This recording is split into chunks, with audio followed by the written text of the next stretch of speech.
What separates a good leader from a great leader? In Jim Collins's book, From Good to Great, which was based on a thorough analysis of the best performing CEOs, he decided that two factors made the difference. One of them he labelled professional will. This means an unrelenting commitment to achieving a goal. The second may surprise you. It is humility. In the examples he provides of great leaders, they clearly possess strong egos, are ambitious, and show the toughness to carry out difficult decisions. However, they channel their ego away from themselves and towards the health of their organisations. While these are desirable ideals for becoming a great leader, I want to take this idea of leadership a step further. I want you to think about becoming a wise leader. I will show you what wise leadership is by taking you through the levels of good leaders, transformational leaders, and then wise leaders. Good leaders, according to Hogan and Kaiser, need relatively high levels of competence in 4 domains. Intrapersonal, such as emotional control, courage, perseverance, values, patience, and tolerance of ambiguity. Interpersonal, which includes relationship building, oral and written communication, and approachability. Professional skills and knowledge, for example, technical knowledge, planning ability, priority setting, intelligence, and acumen. And leadership. So this involves team building, communicating a vision, challenging and motivating others. Transformational leaders, importantly, add a commitment to values, selflessness, respect for others, mentoring, and displaying idealised behaviours. Wise leadership goes further because it considers the totality of the leader as a person who shares the planet, not just with his or her family and organisation, but with humanity now and into the future. A wise leader can make sound judgments for the organisation and for the general good.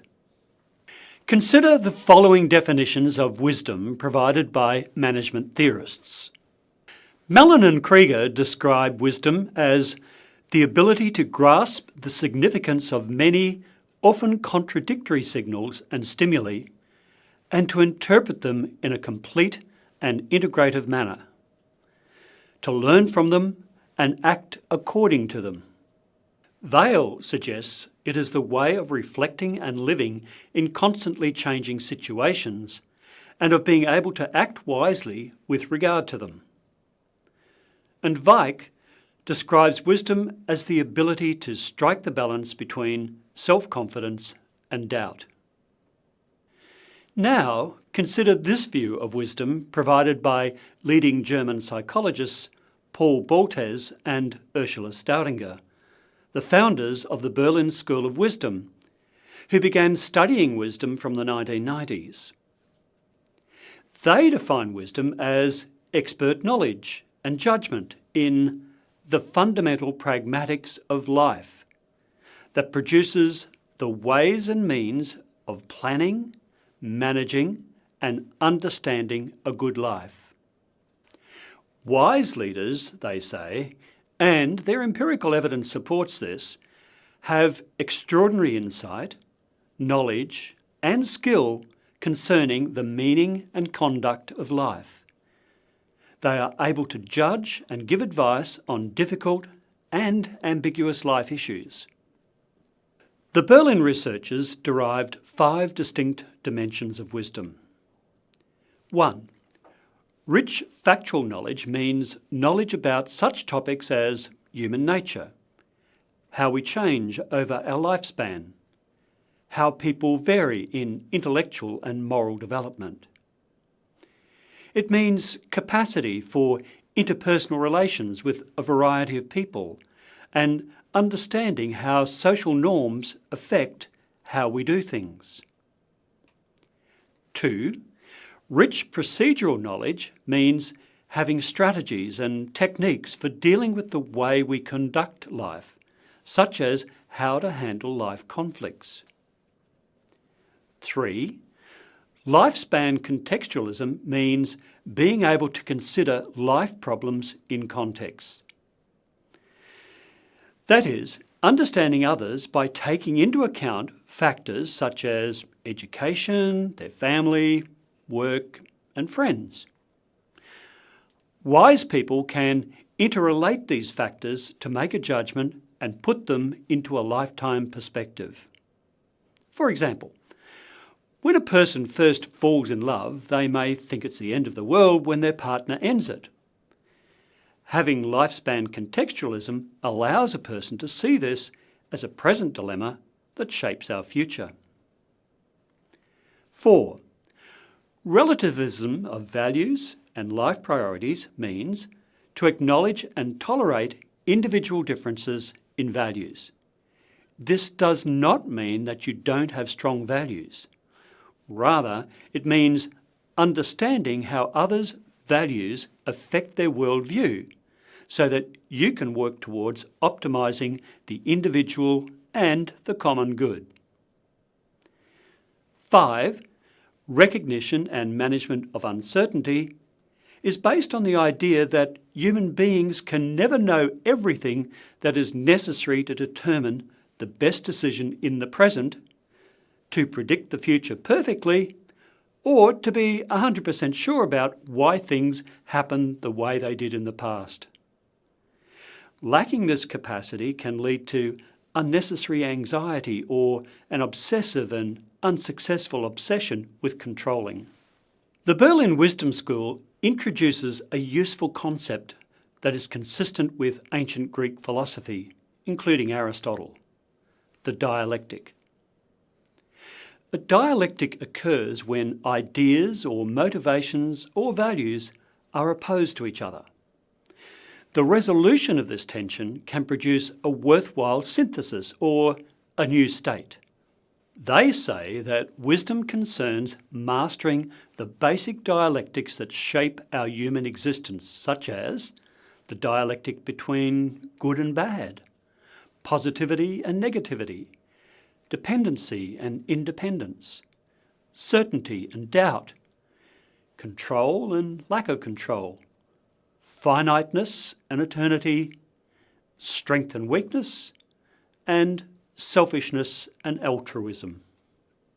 Mastering these life dialectics wisely does not mean that a decision for either one or the other side is taken, but rather that both sides are essential for grasping human existence. Wisdom embraces these contradictions of life and draws insight from them. Taking this approach helps us to negotiate the most difficult form of decision-making, the wicked problem. These are problems where no solution will finally end the problem, where solutions are neither true nor false, good or bad, and so often cannot be objectively evaluated as right or wrong.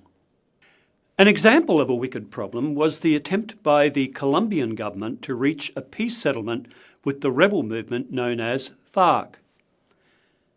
The battle between FARC and the various Colombian governments had gone on for 52 years and caused 220,000 deaths. In September 2016, President Santos reached an agreement with Timochenko, the FARC leader. The rebel group agreed to stop its involvement in the drug trade, would lay down their weapons, and would compete in elections as a democratic party. A war crimes tribunal would be set up, but those who confessed to crimes against humanity would serve a sentence that did not involve jail. The peace deal, which was signed with pens made from bullet casings to symbolise the ending of violence, was witnessed and applauded by international leaders. It seemed that the nightmare was over. However, a week later, by a margin of less than 1%, the Colombian people voted against it. For too many people, there was a deep hurting for those who had died. totally understandable. But it meant the possible continuation of the war and yet more deaths. In many ways, the government and the rebel group showed common sense and goodwill, as well as a sense of a better future. There are signs of good judgment and high moral intent which indicate wisdom. However, perhaps they needed to better understand the latent anger that many people felt. By anticipating this understandable emotional reaction, the leaders could have displayed an even greater level of wisdom by acknowledging people's pain. In terms of psychological functioning, 3 facets need to be integrated: a cognitive, an emotional, and a motivational facet. Cognitive: a deep and broad insight into self, others, and the world. Emotional: complex emotion regulation in the sense of tolerance of ambiguity. And motivational: a motivational orientation that transcends self-interest and is invested in the well-being of others and the world. But there is more to wisdom than the psychological domain.